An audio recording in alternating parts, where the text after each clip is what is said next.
So the last thing we're going to talk about in Module 4 is graphs of quadratic relations. So we've talked about how to graph a quadratic using a table of values, but now we're going to talk about how to graph it using an online resource. And I'm just going to review a couple key terms for when we're graphing quadratics. The first is the y-intercept, which is the point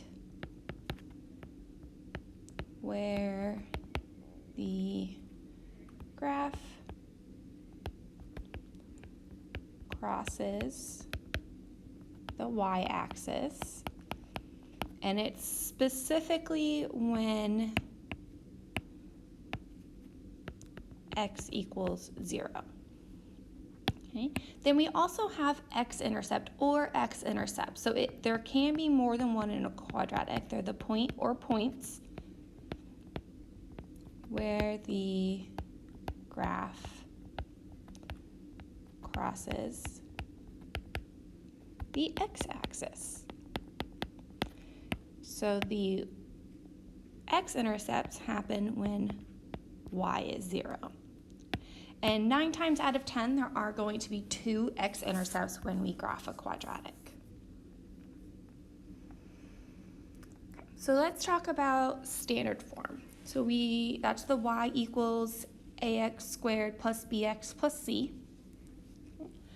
So we are going to use Desmos, and we're going to graph the quadratic equation, and we're going to find the y-intercept graphically. We're also going to talk about where you can find it in the standard form. We'll find the x-intercepts graphically, and then we'll find them algebraically as well.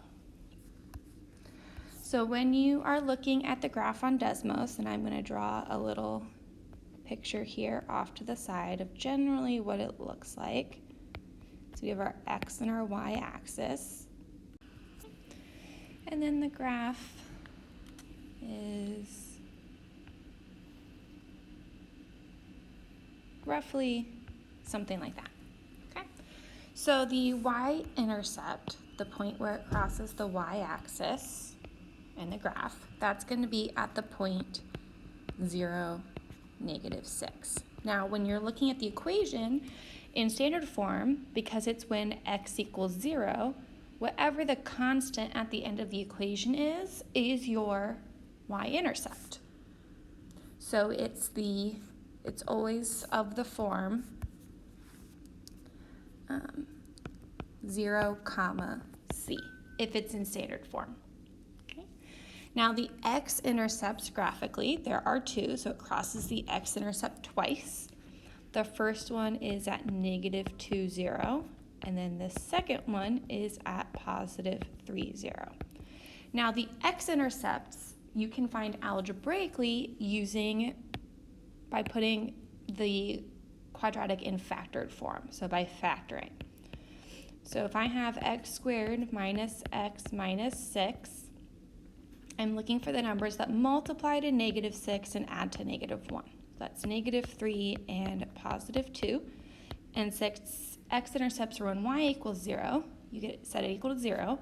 Then you do x minus 3 equals 0. X plus 2 equals 0, and you solve, and you get x equals 3 and x equals -2. So as long as you can factor your quadratic, you can find, in standard form, you can find the y-intercept and the x-intercepts without having to graph it at all. Next, we're going to talk about vertex form and looking at its graph. Okay, so again, we can graph our equation in Desmos. We have y equals x minus 2 squared plus 9. And when you graph it, it looks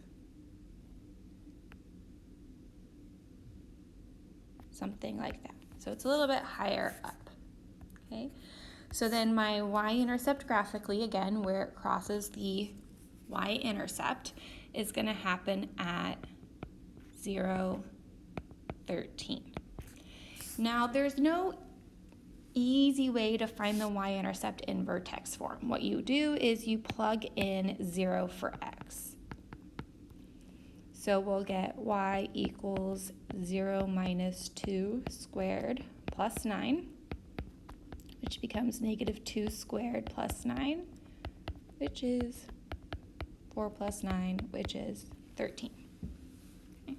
So there's no shortcut like in standard form for vertex form for identifying the y-intercept. You just have to plug in 0 for x. Right? Now the x-intercepts graphically. Well, if I look at my graph, and I'm looking for when it crosses the x-axis for the x-intercepts, it doesn't happen. So in this case,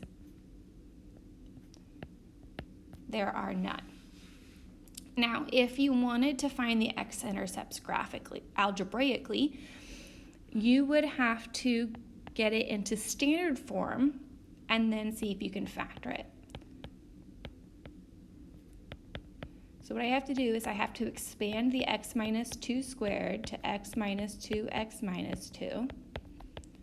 Then what I'm going to do is distribute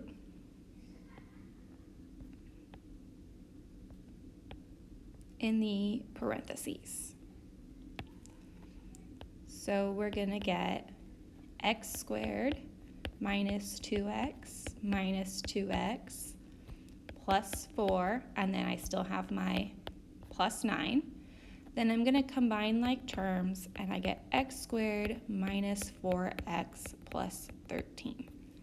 And now that it's in standard form, I would look to factor it to find them algebraically and be like, okay, what multiplies to 13 and adds to negative 4, of which there are no numbers because the only factors of 13 are 1 and 13. So there's no way for those to add to a negative 4. So it's not factorable, which means my second choice is to then use the quadratic formula, which I'm not going to do here, and you can do it on your own. But if you can't factor it, you can always try the quadratic formula and see if they're decimals. Otherwise, you can graph it in Desmos to figure out where the x-intercepts are. Let me know if you have any questions about identifying x and y-intercepts from the equation, from graphing, or about Desmos in general.